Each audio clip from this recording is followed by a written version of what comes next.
And welcome back. We're here at day 2 of RealCom 2019. With me right now, my guests from the AUROS Group, Craig Stevenson and Beth Eckenrode. Thank you for being here. Thanks so much. Thanks for having us. Thanks for telling us a little bit about the AUROS Group. Let me tee you up a little bit. Great. We hear a lot here. We listen to a lot of talk about intelligent design, smart building, and a question that always comes up is, can you do that once the building is built? Tell us a little bit about AUROS Group. Tell us what your place in that is. Yes, thank you. It's a great question. And we're delighted to be here. You know, it's our first year here. So oh, really? Well, we're first of all, what are your impressions of the show? Yes. Oh, my gosh, it's wonderful. We're learning a lot, meeting some tremendous people. It's a building or a conference on smart buildings with a lot of smart people. Yeah. And we're learning a lot. And I think what we're bringing to the conversation is a little bit additional insight into building science. And it's great to think about how to build a smart building once the building's built. The opportunity to set the platforms and to determine how you get a smart building to be high performing happens very early in the process of either building renovation or building design of a new building. Right. And when you think about some of the goals we have as a global set of citizens, you know, we're trying to drive to really low energy, zero energy and high indoor air quality and social equity. And buildings are such an important part of that process. So we bring science and technology to the conversation of buildings and smart buildings in order to make sure that smart buildings are high performance. And that's the interesting conversation here with people is, you know, does smart mean high performance? And it's not necessarily the case. You have to really think about how to translate smart into high performance. Let's parse that down a little bit. How are you making a distinction between smart and high performance? So we define high-performance building as a building that uses less energy, less water. Its indoor air environments are much higher levels than standard buildings. Indoor environmental conditions of light and sound are much higher quality. And what we do is we use simulation to help owners make investments into their existing buildings so that they can get to those performance levels. So smart building infrastructure is part of the equation, but we have to have a plan that goes along with the smart building infrastructure, and we do that through simulation. I see. Now let me ask you, have you guys checked out some buildings which by all intents and purposes are smart buildings, but you go, wow, for a smart building, you sure are not getting a lot of performance out of this building? Sure, there's smart buildings that aren't high performing, and then there are high performing that aren't necessarily smart. Which would you prefer? Smart buildings and high performing. Okay.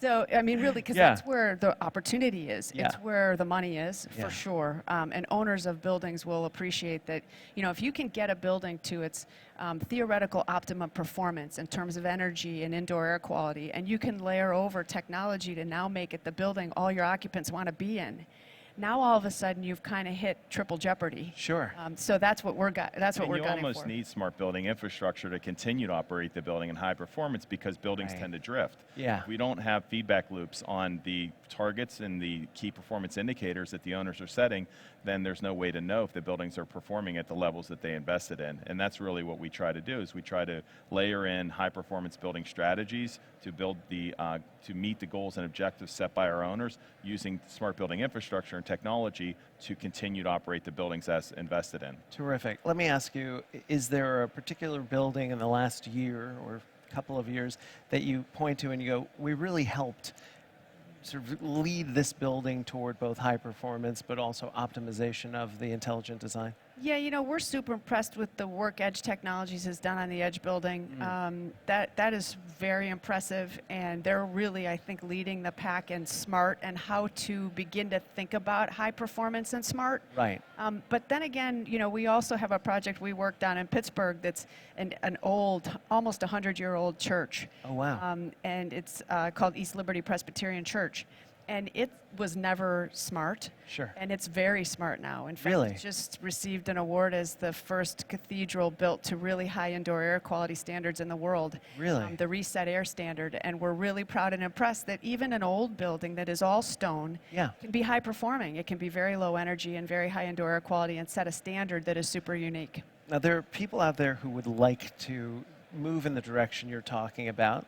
They might want to work with AUROS, but even whether they ever get to interface with you or not, what's one tip that you could give people who are really looking down these It's a great question, and we say it all the time. The earlier you start to plan all of these things, the better. Because if you don't get at it early, in pre-planning even, and really lay out your goals and your metrics, how are you going to define high performance and measure it? Really measure it when the building's operating? Yeah. There's a disconnect in our industry where you can design for high performance, but you may not be operating a high-performing building. Right. And that's where setting your standards early and then informing that through RFP processes and specifications and all that stuff that's not very exciting. Yeah. It doesn't make people really enthusiastic, but it's really Depends important. on the people. Yeah, to getting the result that you want in the end. That's what we recommend is the most important step. So coincidentally, we'll be speaking on a panel later this afternoon about that very process of how do we set up an RFP? How do we team build around that? How do we set our goals and objectives early so that we have an alignment around our project team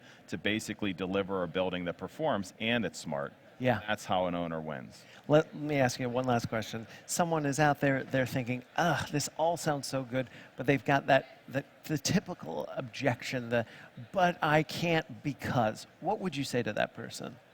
I would say they're going to have a difficulty trying to meet their low energy goals. If you look at the regulations and the macro trends in our industry, building performance in terms of energy consumption is driving. New York City set a law that it's 40% reduction by 2030, and a lot of municipalities are picking up on that. And if we focus on light fixtures and other low-hanging fruit and building optimization, those are all really good, but it's not going to drive to the performance levels we need to and that are being required from us.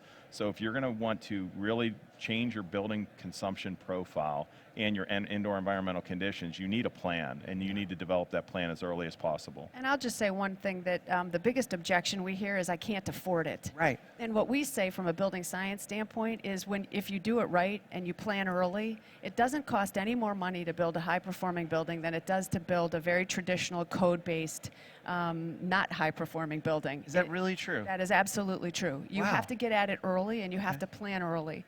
And you have to know what you want and then understand how you want to measure it. But we've proven enough times now that it does not cost any more money to do this work. We've been on passive house projects, which is the highest level of building performance you can achieve, and we built that at no cost and premium for construction. Really? Right. Pretty incredible. I'm going to see if we can watch your panel later today. In the meantime, if people want to interact with you guys, where are you in the show? Where are you geographically? Where are you online? That's great. We are in booth 2205. Okay. Our panel this afternoon is at 3:15, and we're in Pittsburgh, Pennsylvania. Our website is AUROS Group, AUROS Group.com. Thank you so much for being here. Thank what a you. wonderful conversation. Thank you so much. Appreciate it. Thanks for being part of RealComm 2019. Thank you. Thank you.